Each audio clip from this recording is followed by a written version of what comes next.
Na aproximação final durante uma tempestade... Eu não enxergo nada. Eu assumo. Um DC-10 bateu com força total na pista. Ouvimos um barulho enorme. 2 pilotos desceram muito abaixo da altitude mínima. O motor esquerdo falhou. E cortaram as copas das árvores. Caramba!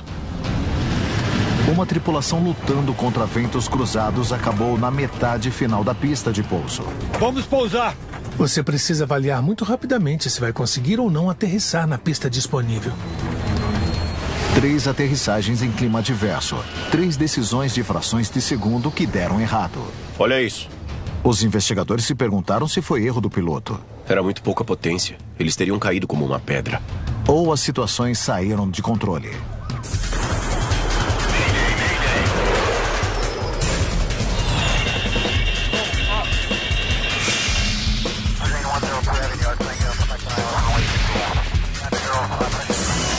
Especial de Mayday, desastres aéreos. Estas são histórias reais. Elas se baseiam em relatórios oficiais e relatos de testemunhas. O voo 495 da Martiner estava se aproximando da costa sul de Portugal. Aproximação, Martiner 495, bom dia.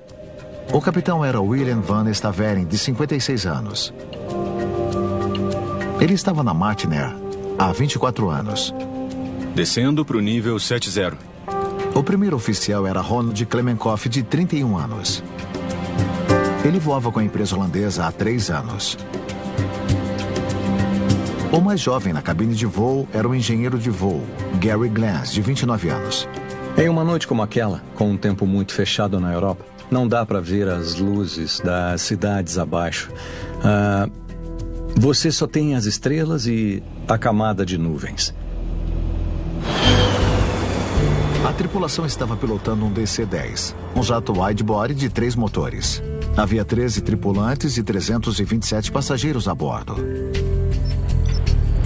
O voo 495 estava no final de uma viagem de 2 horas e meia de Amsterdã para o aeroporto de Faro, em Portugal. Tá chovendo pra caramba por lá. Conforme desciam em direção a Faro, os pilotos esperavam encontrar um mau tempo. O comandante escolheu monitorar para que pudesse supervisionar toda a aproximação e deixasse o primeiro oficial se concentrar apenas em pilotar a aeronave. O avião desceu, atravessando as nuvens de tempestade. Martiner 495 liberado para pousar na pista 11, vento em 150, 28 km por hora, no máximo 37.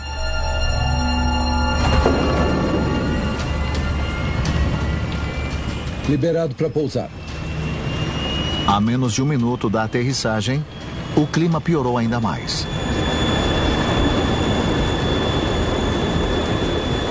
Para-brisa anti-gelo.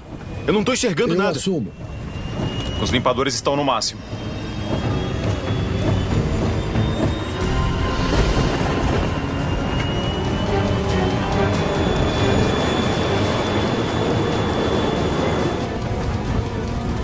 De repente, ouvimos um barulho enorme.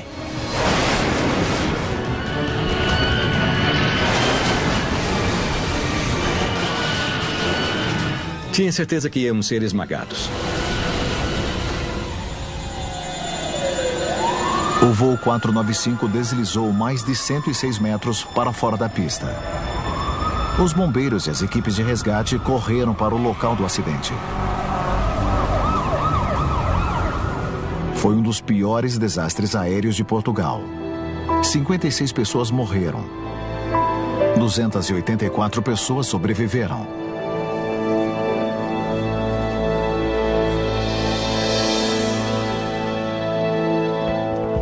É incrível tantas pessoas sobreviverem.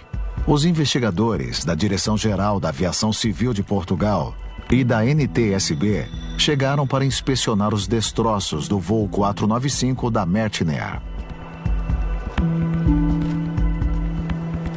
E entender por que um DC-10 teve um pouso tão catastrófico em um aeroporto moderno e bem equipado. A equipe recuperou as caixas pretas com o gravador de dados de voo e o gravador de voz do cockpit. Tomara que os dados voltem rapidamente.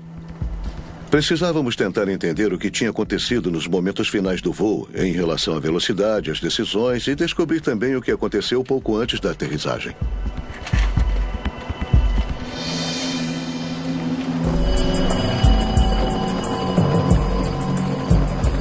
Uau, olha isso. A 400 metros do limite da pista, os investigadores descobriram onde o trem de pouso do avião entrou em contato pela primeira vez com a pista. Tem um corte de 2 centímetros de profundidade no lado esquerdo da pista. Então ele bateu aqui e depois desviou para a direita. As marcas que vimos na pista revelaram que o avião tinha pousado com muita força. Por isso as marcas eram profundas. Isso aqui é muito estranho. Eles descobriram que parte do trem de pouso direito estava quebrado. A força necessária para quebrar o trem de pouso desse jeito era enorme. Por que o avião pousou com tanta força?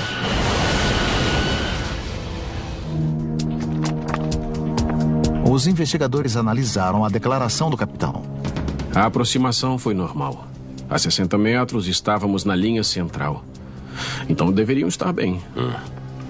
Mas alguns segundos depois, o capitão viu um raio.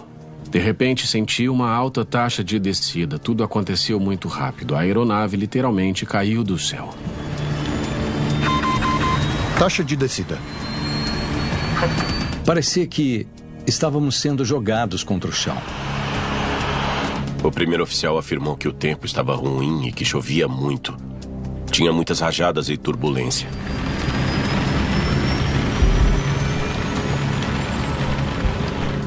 Mas quando os investigadores entrevistaram o controlador de tráfego aéreo, ele minimizou o relatório da tripulação.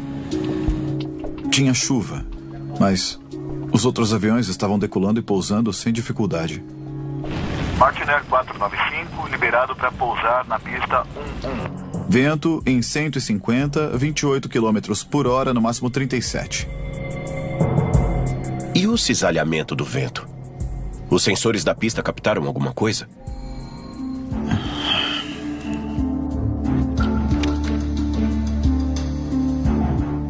Sim, tinha avisos de cisalhamento. Mas só foram acionados depois que a aeronave já tinha caído.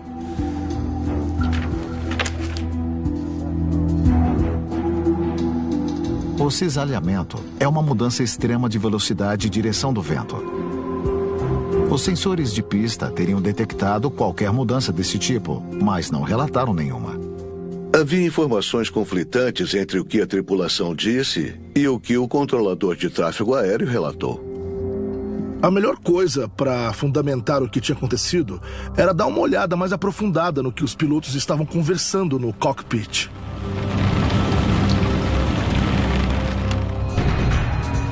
Uma semana depois da queda do voo 495, o gravador de voz do cockpit estava pronto para ser inspecionado. Você reporta os mínimos para a aproximação e o campo à vista. Você olha para fora, pista molhada. Na aproximação final, a tripulação foi informada que a pista estava alagada. Precisa fazer um pouso positivo. Em um pouso positivo, o piloto aterrissa com força suficiente para romper uma camada de água e impedir a hidroplanagem. A água na pista prejudicou muito a frenagem da aeronave e o vento implicava que o avião, de acordo com a mudança de direção, poderia ser empurrado mais adiante na pista, deixando menos espaço para parar. Os investigadores se perguntavam por que aquele pouso positivo foi tão forte que fraturou o trem de pouso do lado direito. A velocidade está baixa. Baixa. Potência.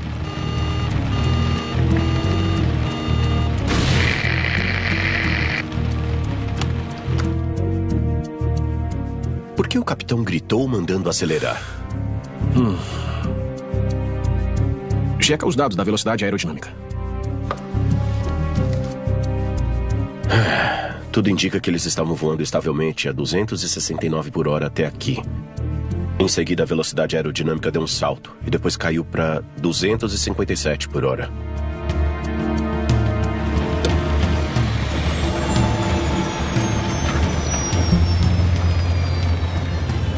A velocidade está baixa. Velocidade baixa.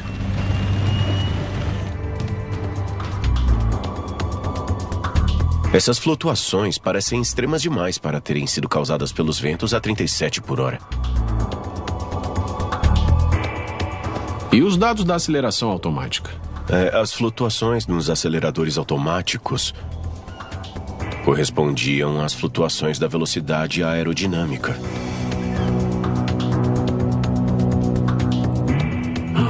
Uau, olha isso.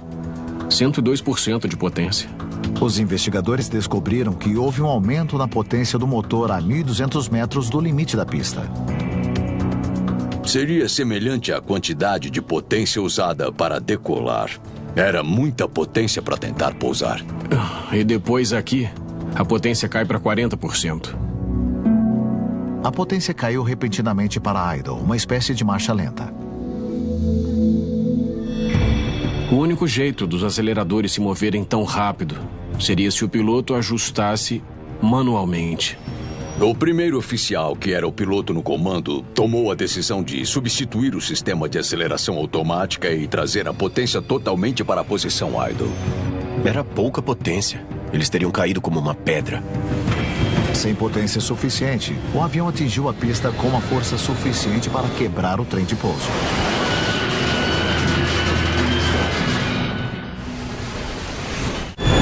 Um DC-10 da Martiner caiu em um aeroporto de Portugal. Olha isso. O pouso foi tão intenso que quebrou o trem de pouso do avião. Os investigadores estavam convencidos de que o clima adverso influenciou a velocidade do avião. Mas qual a gravidade disso?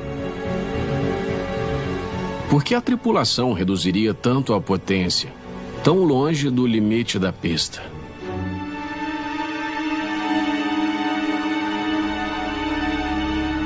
Eles alcançaram nada menos que 3 microexplosões separadas no último minuto de voo. Uma microexplosão é uma coluna de ar que desce das nuvens de chuva, atinge o solo e se espalha horizontalmente. Isso pode levar a flutuações significativas na velocidade aerodinâmica de um avião. E esse último índice foi o pior. A velocidade do vento saltou dos 37 por hora relatados para 70. Os investigadores comparam o tempo das microexplosões com os dados do acelerador automático. Estão alinhados. Conforme o voo 495 passava por cada microexplosão, os aceleradores automáticos faziam ajustes para a mudança dos ventos.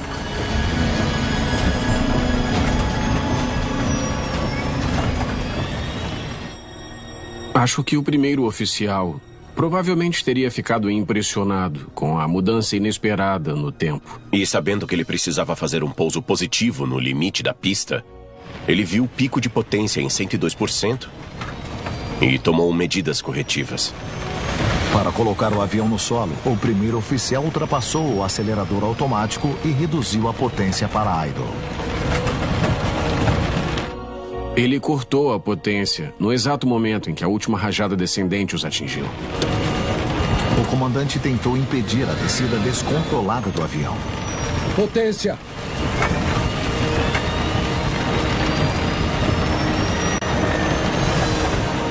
Mas era tarde demais.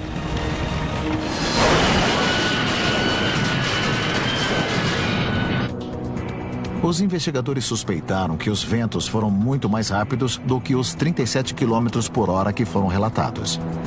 As suspeitas foram apresentadas ao controlador de tráfego aéreo que supervisionou o voo 495 da Martiner. Você pode me mostrar os dados reais para a pista 11? De acordo com os dados brutos, os ventos estavam com rajadas de 64 por hora. Como é que você subnotificou as condições do vento?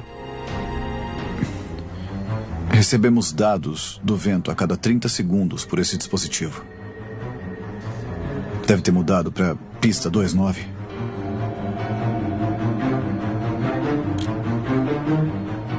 Em vez da pista 11. A informação que o controlador estava dando à tripulação Na verdade, tinha vindo do lado errado da pista. As informações do controlador não representavam o que realmente estava acontecendo na pista. Se os pilotos estivessem cientes, eles teriam dado a volta. Os investigadores já sabiam o que derrubou o voo 495. Eu não enxergo nada. Eu assumo. Quando os pilotos estavam prestes a pousar, uma série de microexplosões fez com que os aceleradores automáticos dos motores aumentassem drasticamente a velocidade. O primeiro oficial reduziu a potência para o ponto morto, no exato momento da última microexplosão.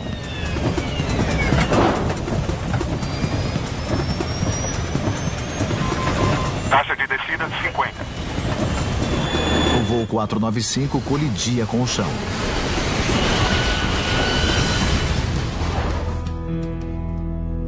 Em seu relatório sobre o acidente do voo 495 da Martinair, os investigadores fizeram uma série de recomendações.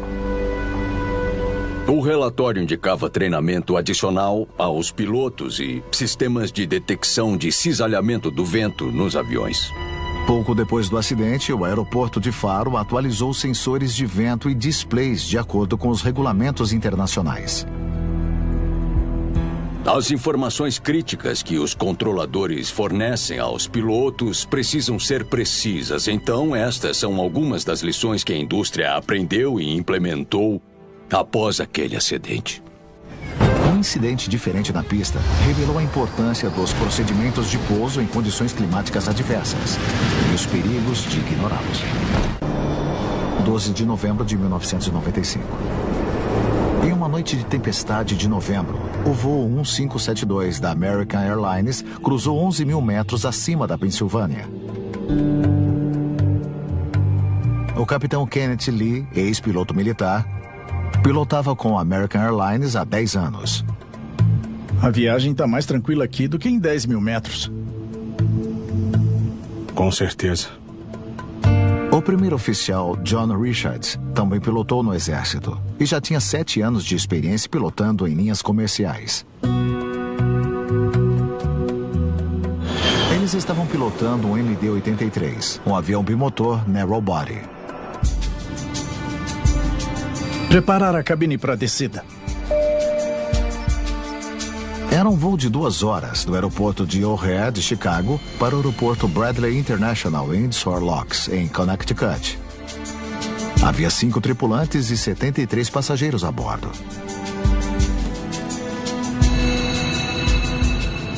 Ajustando o ATIS.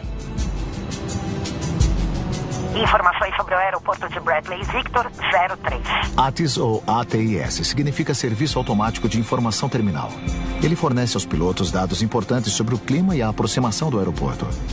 Aviso aos pilotos, pista 24 e 15. As pistas estão molhadas, turbulência severa. Tá certo. Parece que a coisa vai ser radical.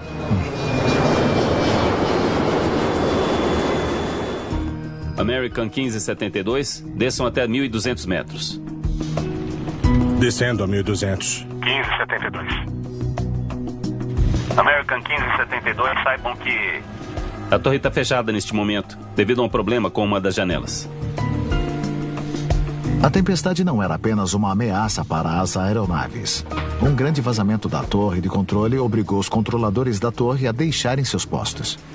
Entendido. Como a maioria dos grandes aeroportos, o controle de tráfego aéreo no Bradley International tem 2 áreas para gerenciar voos de entrada e saída. O controle de aproximação, normalmente localizado em um dos andares inferiores, e a torre de controle para pousos e decolagens. O voo 1572 estava em aproximação final. Baixar trens de pouso. Trens de pouso?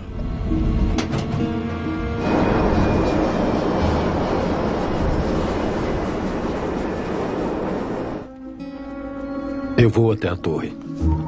O supervisor do controle de aproximação decidiu passar ao voo 1572 algumas orientações.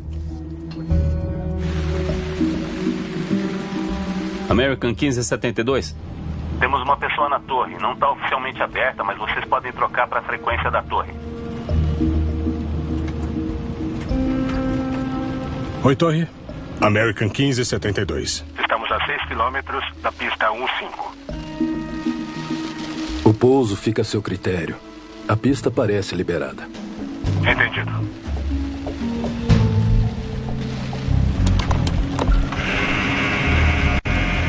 Flaps e slats em 40 e 40.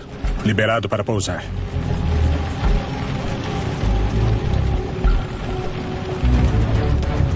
$300 metros. Ok.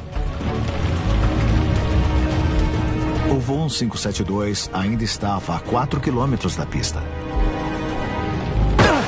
Que foi isso?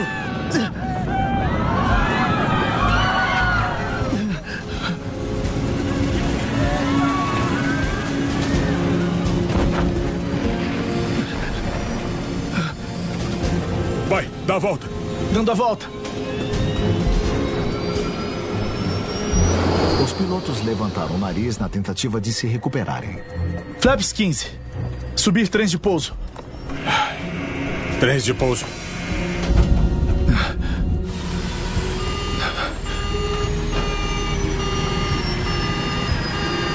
O motor esquerdo falhou. Os pilotos perderam o motor enquanto tentavam sair do problema.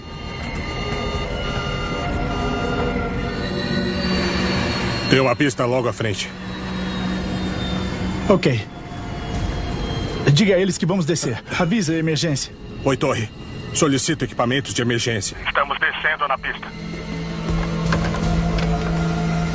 Parece que temos uma emergência no 1572. Mande os caminhões. Os veículos de emergência já foram enviados. O motor direito também falhou. O MD-83 se transformava num planador de 60 toneladas. O avião desviou do curso. O capitão Lee tentava alinhar novamente o avião com a pista. Você consegue, vai conseguir. Segura aí. Aguenta, bonitão. Aguenta, aguenta. Vamos lá. Aguenta firme. Aguenta, aguenta.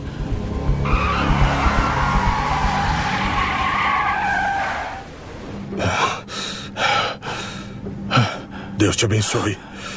Você conseguiu.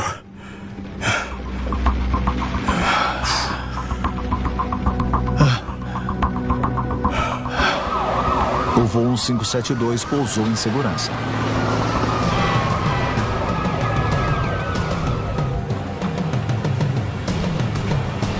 Por incrível que pareça, havia apenas uma pessoa com ferimentos leves.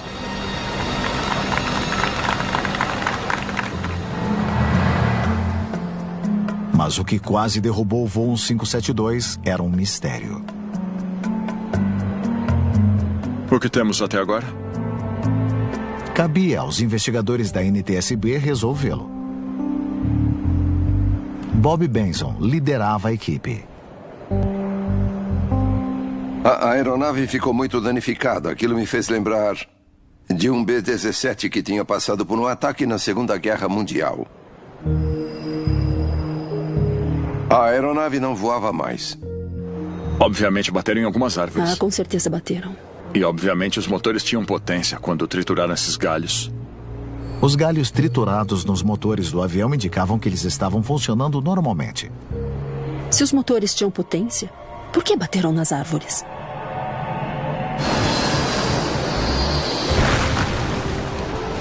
A pergunta principal era por que a aeronave estava baixa a ponto de bater nas árvores e ainda chegar até a pista. Os investigadores se perguntavam como o MD-83 da American Airlines acabou voando baixo o suficiente para atingir árvores durante a aproximação no aeroporto Bradley International.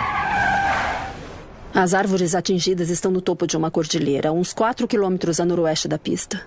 O mapa indica que o topo da montanha está em 249 metros. Qual a altitude da colisão com as árvores? Eu preciso da altitude para a primeira marca de impacto.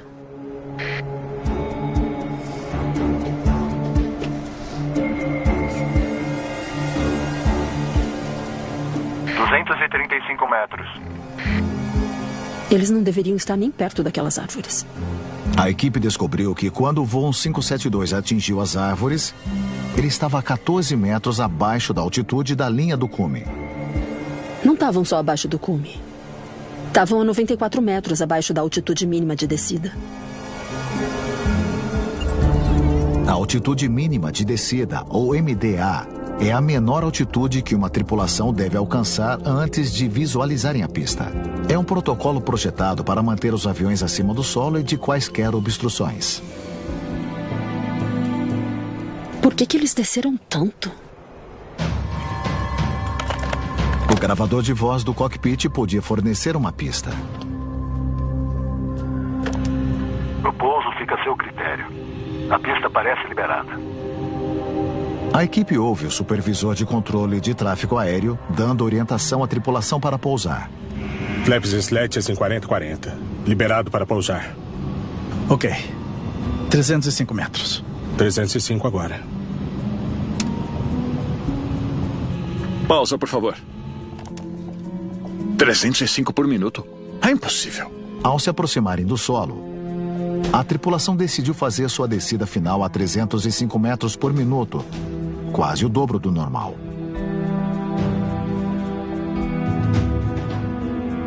Os investigadores rastreiam a descida do avião, comparando as conversas da cabine com os dados do transmissor. A 305 metros por minuto? Eles estão abaixo do MDA em menos de um minuto. Ah, claro que é rápido, mas o primeiro oficial devia indicar as altitudes. O primeiro oficial deveria ter indicado 304 acima do MDA e depois 30 metros para o MDA. E na sequência, a altitude do MDA. Ok. Vamos ouvir o primeiro oficial indicar.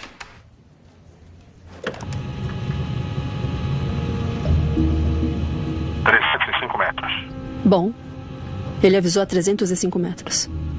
Mas eles não ouviram mais nenhum aviso de altitude depois daquele. O que eles ouvem é ainda mais incomum.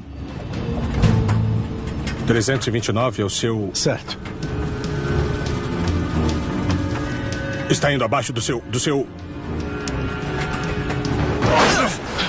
que foi isso? Para aí. Aquele foi o aviso da altitude mínima de descida? Eu acho que foi sim. O CVR revela que o primeiro oficial procedeu errado com os avisos restantes. O primeiro oficial começou a avisar o MDA, mas não chegou a terminar de falar. Então ele alertou pela metade, no mínimo. E depois não disse mais nada, até estar abaixo. E nessa hora já tinham batido nas árvores. Os investigadores conversaram com o primeiro oficial. Explica para mim o que você fez. Eu estava monitorando os instrumentos conforme nos aproximávamos da MDA. Eu olhei para o aeroporto e quando olhei para trás, nós estávamos muito abaixo. Está indo abaixo do seu... Enquanto ficou olhando para a janela, ele não monitorou os medidores de voo tão atentamente como deveria. Por que não alertou para fazerem a volta? Não tivemos tempo. Nós colidimos com as árvores. Caramba!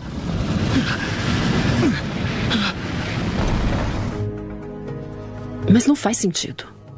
O primeiro oficial não poderia estar nos segundos mínimos antes de bater nas árvores. Talvez tenha tido algum problema com o altímetro? Os pilotos precisam calibrar e recalibrar os altímetros com base na pressão atmosférica, que pode mudar drasticamente devido a um clima instável. Uma coisa que a tripulação considera e espera da torre ou do tráfego aéreo é que as condições do tempo sejam atualizadas o mais rápido possível para que também possam alterar o que precisam fazer. Aproximação do Bradley, American 1572, estamos a 3.000 metros. American 1572 aproximando de Bradley. Esperem uma aproximação VOR da pista 15.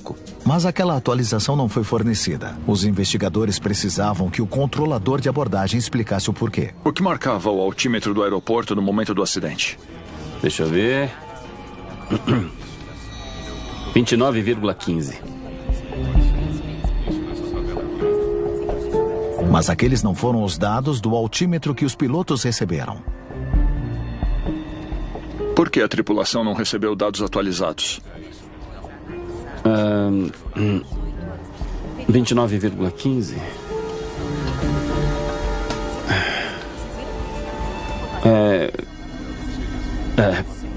Não pensei em passar para eles.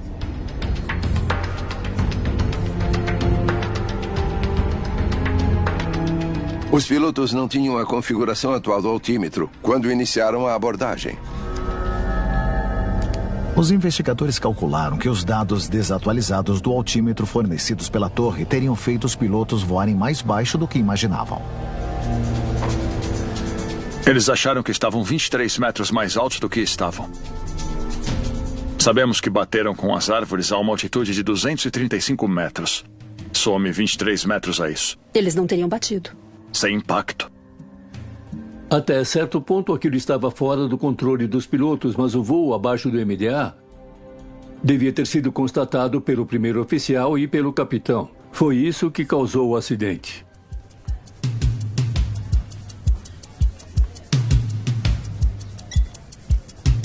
No final, tudo se resumiu à decisão da tripulação. Os investigadores entenderam o que aconteceu com o voo 1572. Os dados do altímetro e o mau tempo fizeram com que eles não tivessem espaço para erros na aproximação. E quando estavam descendo muito rápido e ultrapassaram a altitude mínima de descida, não tinha como se recuperarem antes de bater nas árvores. Restava apenas uma pergunta. Apesar de baterem nas árvores, como fizeram aquela aterrissagem? Os investigadores recorreram ao gravador de dados do voo 1572 em busca da resposta. Então, eles bateram nas árvores e imediatamente recolheram os flaps para 15 e seguiram com o impulso máximo. Os dados mostraram que a tripulação rapidamente configurou o avião para dar a volta. Flaps em 15. Recolher trens de pouso. Trens de pouso. Depois, assim que começaram a fazer a volta, perderam o motor esquerdo.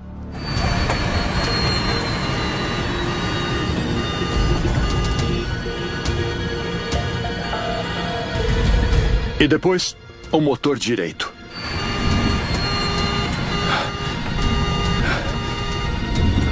Olha a pista logo à frente. Ok, diga a eles que vamos descer.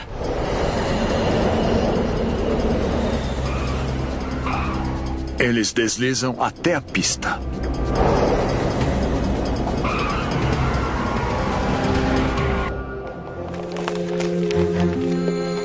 Apesar da impressionante recuperação do capitão,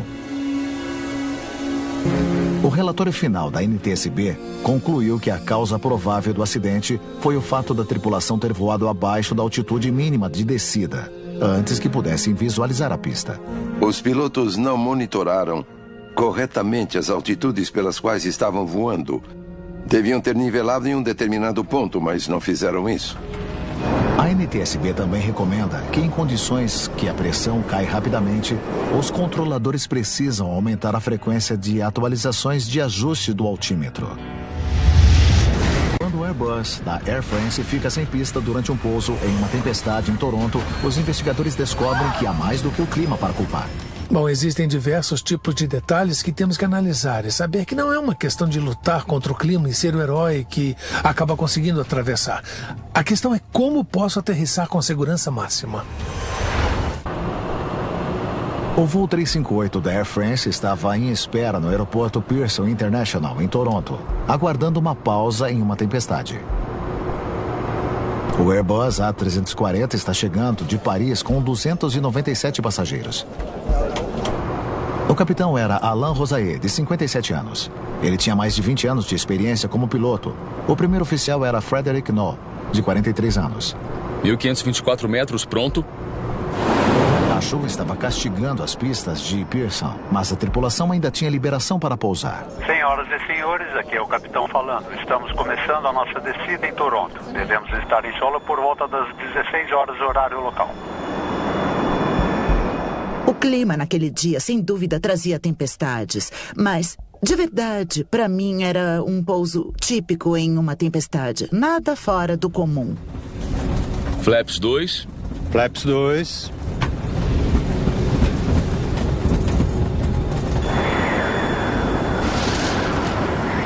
Flaps no máximo. Flaps no máximo. Os pilotos configuraram um avião para a aterrissagem. Air France 358, aqui é a Torre de Toronto. Torre de Toronto, Air France 358, vai em frente. Estão liberados para pousar na pista 24 esquerda. Saibam que aeronaves anteriores relataram baixa frenagem e a estimativa dos ventos de superfície perto da pista são de 290 graus de 28 a 37 km por hora. O voo 358 pousaria na pista 24 à esquerda, o que permitiria que eles aterrissassem na direção do vento. Eu ajustei o cinto de segurança ao máximo, porque eu sabia que aquele não seria um pouso convencional. Aterrissagem, piloto automático, desligamento automático. 24 esquerda. O avião se aproximou da pista.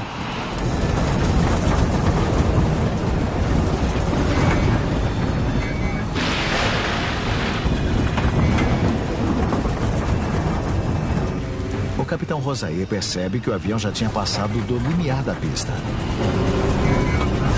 Vamos pousar! Vamos pousar!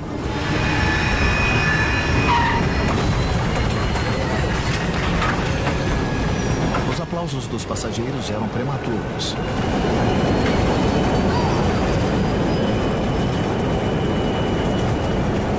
O avião ainda estava a 145 km por hora quando chegou no final da pista.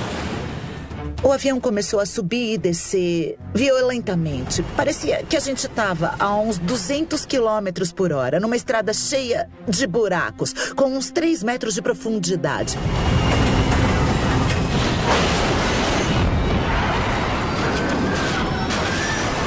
Naquele momento eu achei que todos nós íamos morrer. Era óbvio que ninguém sobreviveria àquela situação.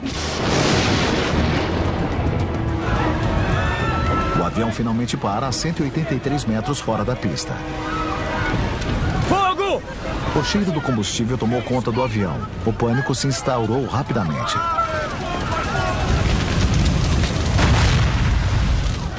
Abram a porta! Abram essa porta!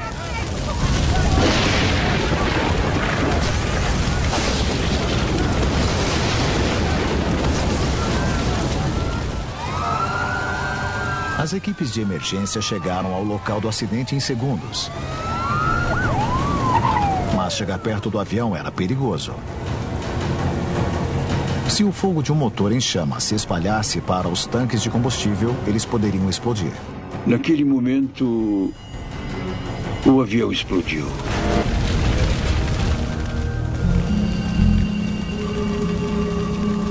Uma rodovia movimentada ao redor do aeroporto estava lotada com milhares de veículos.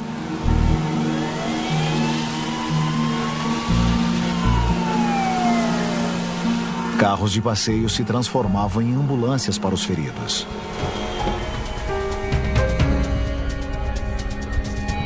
Incrivelmente, todos os passageiros e tripulantes do voo 358 saíram vivos.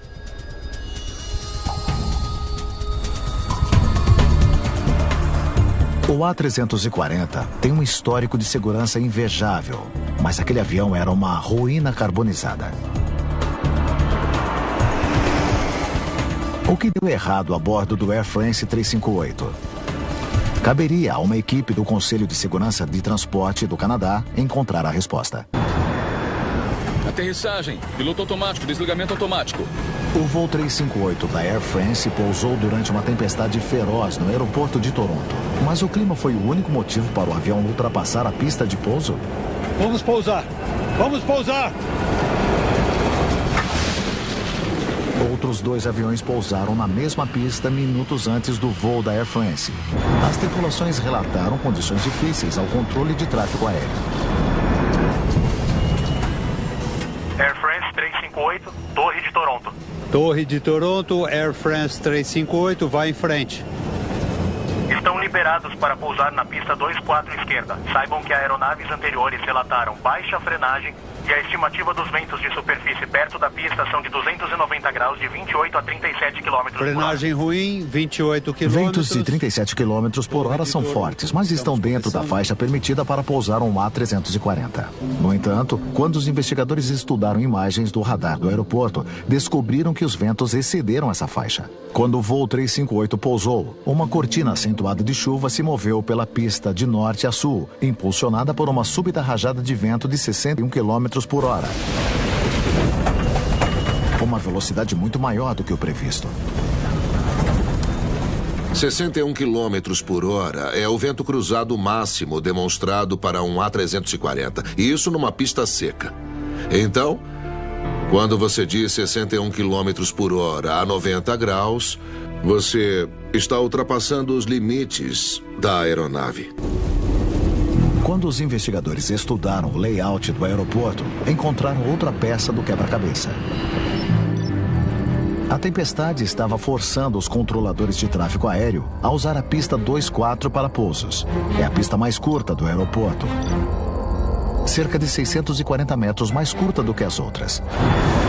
No entanto, mesmo em condições precárias, deveria ter dado tempo suficiente. Os investigadores precisavam descobrir por que não deu certo.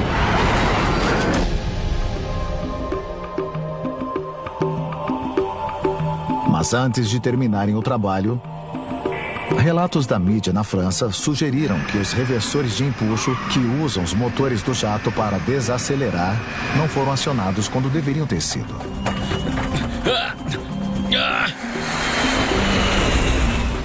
Via de regra, os pilotos acionam os reversores o mais rápido possível para parar completamente. Os investigadores descobriram que se passaram 17 segundos antes que os propulsores atingissem potência máxima.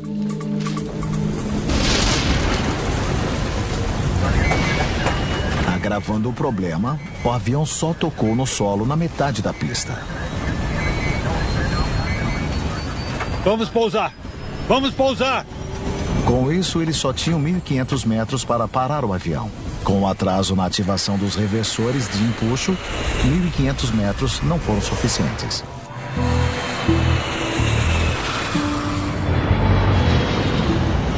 Após a investigação, a NTSB recomendou uma ampliação das zonas de segurança da pista para 300 metros.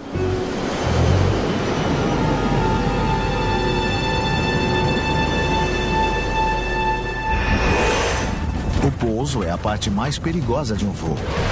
Mas para o Air France 358, o mau tempo e uma pista curta provaram ser obstáculos intransponíveis. Fogo! Temos que sair agora! Fogo! O acidente poderia ter sido muito pior. Mantenham a calma!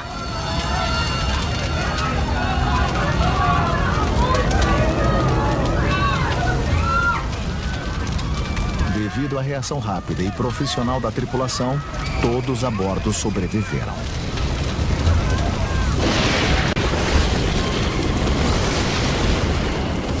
Quando eu vejo acidentes desse tipo, sempre lembro de disciplina, poder de decisão e aproximação estabilizada. Quando você está se aproximando para pousar, seja metros ou centímetros acima da pista, simplesmente não há margem para erros. Você só tem a pista à sua frente para fazer o avião parar e garantir que todos saiam em segurança.